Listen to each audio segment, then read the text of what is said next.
In this video, I'm going to show you how to add custom hatch patterns in AutoCAD.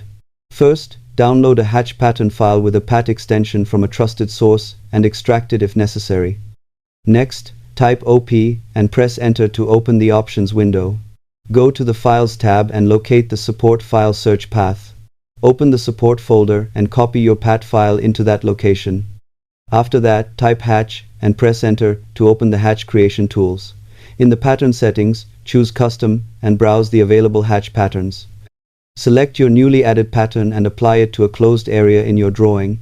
Custom hatch patterns can help represent materials, textures, and design details more effectively.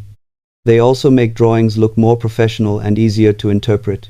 If the new pattern does not appear immediately, restart AutoCAD and check the pattern list again.